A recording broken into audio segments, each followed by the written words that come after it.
Top quality और consistent performance के लिए सिर्फ सिल्वर पंप नाम याद रखना। ಸಾಮಾಜಿಕ ಕಾರ್ಯಕರ್ತರು ಯಾರು ಕೂಡ ಅವರಿಗೆ ಸಹಕಾರ ಕೊಡೋದಿಲ್ಲ. ಎಲ್ಲರಿಗೂ ಕೂಡ ಗೊತ್ತಿದೆ ಸರ್ಕಾರ ಏನಾಗಬೇಕು, ಏನು ಕ್ರಮ ಕೈಗೊಳ್ಳಬೇಕು, ಯಾರು ಅದಕ್ಕೆ ಶಿಕ್ಷೆ ಕೊಡಬೇಕು ಆ ಕೆಲಸ ಕೂಡ ಎಲ್ಲ ಮಾಡಿದೆ.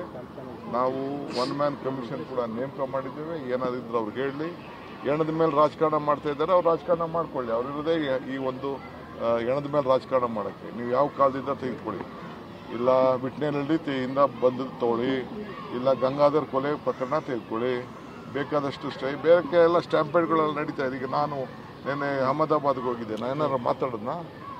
Can I blame the central government for it? ನಾನೇನಾದ್ರು ಕೇಂದ್ರ ಸರ್ಕಾರ ನಡೆದ್ನಾ? ಇಲ್ಲ ಇದಕ್ಕೇನು ಹೇಳ್ತೀರಿ ನೀವು? ಬೇರೆ ಬೇರೆ ಎಲ್ಲ ನಡೆದಂಥ UP-ಲಿರ್ಬೋದು, ರೈಲ್ವೆ ಸ್ಟೇಷನ್ಗಳಿರ್ಬೋದು, ಬೇರೆ ಕಡೆ ದೇವಸ್ಥಾನದಲ್ಲಿ, ಅಲ್ಲಿ ಯಾವುದೋ ಒಂದು ದೇವಸ್ಥಾನ ಧಾರ್ಮಿಕವಾದಂಥ UP-ಲಿ ಸುಮಾರು 100 ಜನ ಸತ್ತೋಗ್ಬಿಟ್ರಲ್ಲ, ಕುಂಭಮೇಳ. ಅದಕ್ಕೆಲ್ಲ ಯಾರು ಅದಕ್ಕೆ ಹೊಣೆ? ಸೊ ಎಲ್ಲ ಯಾರು ಹೊಣೆ? BJP targeting only DK Shivakumar? ಅವ್ರಿಗೆ ನಾ ಹಿಂದೆ ಹೇಳಿದ್ದೇನಲ್ಲ, more strong more enemies, less strong less enemies, no strong no enemies. ಅವ್ರಿಗೆ ನಮ್ಮ ಕಂಡ್ರೆ ಭಯ. ಆ ಭಯಕ್ಕೆ ಪಾಪ ಏನೇನು ಅಂತ ಅಂದ್ಬಿಟ್ಟು ಮಾಡ್ತಾ ಇದ್ದಾರೆ. ತಲೆ ಕೆಡಿಸ್ಕೋಬೇಡಿ. ನೀವು ನನ್ನ ಜೊತೆಗಿರಿ.